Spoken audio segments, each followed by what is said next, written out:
Did you know that the average Phoenix homeowner has seen almost no appreciation over the last 3 years?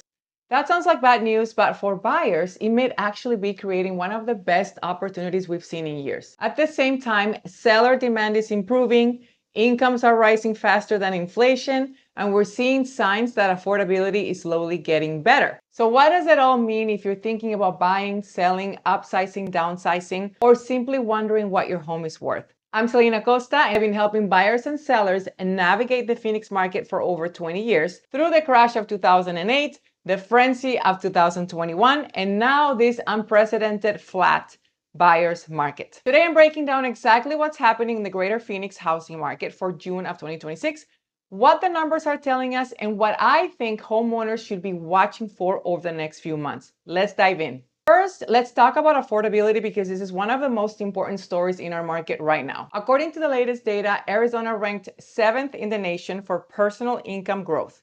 Is that true for you? Did you experience an increase in your personal income? Let me know in the comments below. According to this data, personal income increased 4.3% and earnings from work increased 5.7%, both outpacing inflation, which is at 4%. Meanwhile, home prices have remained mostly flat and mortgage rates have been hovering around 6.6%, which for today's buyers, they're perceiving it as high. And despite the interest rates, affordability is slowly improving, not because homes are suddenly becoming cheaper, but because incomes are starting to catch up. Now let's talk about home values.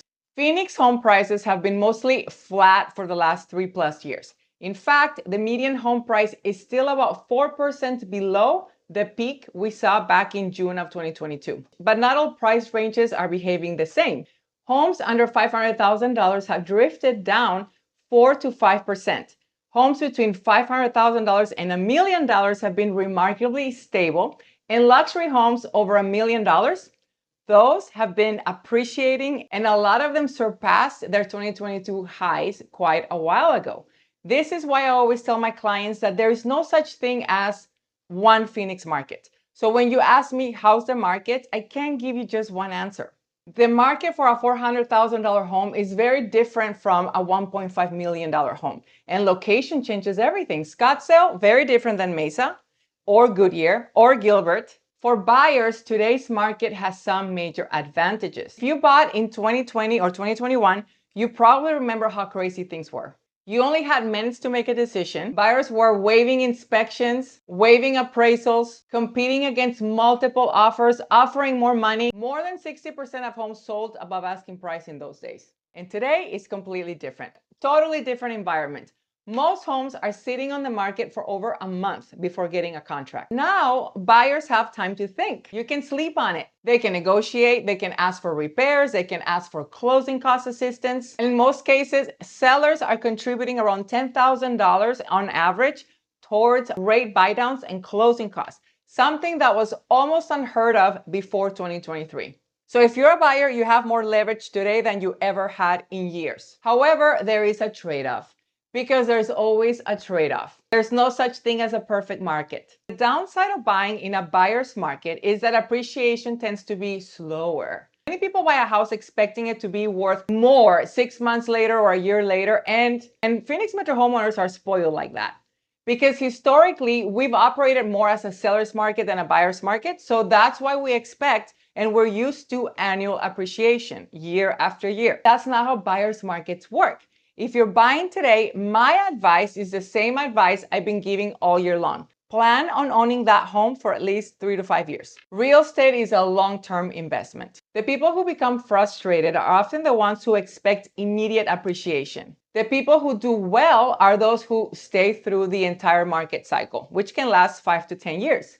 For example, if someone buys a median price home around $450,000 with 10% down, and we simply return to a modest 3% annual appreciation rate, over the next 5 years, they could build $72,000 in appreciation and another $25,000 or more through principal paydown. And in their original down payment, they could be looking at roughly $140,000 in equity. For these types of markets, it's better when you put more money down when you buy a house because The people who are struggling right now are people who put very little to no money down because they have zero to negative equity. Anyway, that's why I often refer to homeownership as a forced savings account. Now let's talk about sellers. The good news is that buyer demand is actually improving, believe it or not. Contracts are up about 5% compared to last year, and closed sales are up nearly 8%. So while we're still in a buyer's market, it's healthier than it was a year ago, according to the data. There's definitely pent-up demand waiting on the sidelines. It's still a little too expensive for them. Every time mortgage rates dip below 6.5%, we see activity improve, and if rates get closer to 6%, demand tends to increase even more. The challenge for sellers is seasonality. We're entering the hottest months of the year, climate-wise, and summer always brings some speed bumps. Things do slow down here in the Valley. Memorial Day weekend slowed contract activity significantly, and now we're heading into 4th of July holiday and later Labor Day. So those weeks tend to be slower. Historically, buyer activity tends to dip around holiday weeks. What's interesting is that many homeowners decided not to sell right now.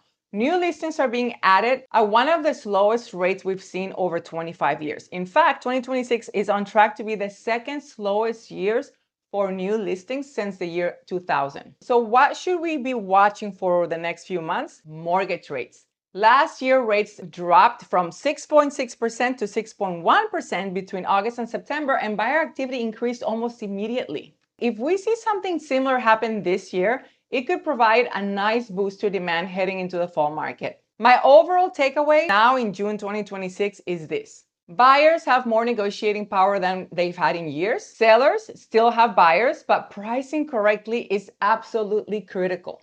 The market is healthier than it was last year, but we're still working through a buyer's market cycle, so things are moving really slow.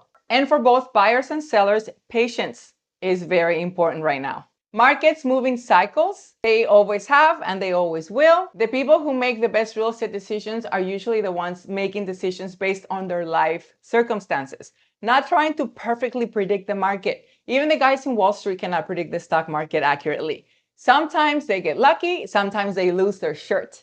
The same thing with real estate. Nobody can predict when to buy or sell 100% accurately. Make your real estate decisions based on your life's needs and timeline and whenever you're ready. And that's it. If you're thinking about buying, selling, upsizing, downsizing, or just want to know what your home is worth in today's market, I would love to help.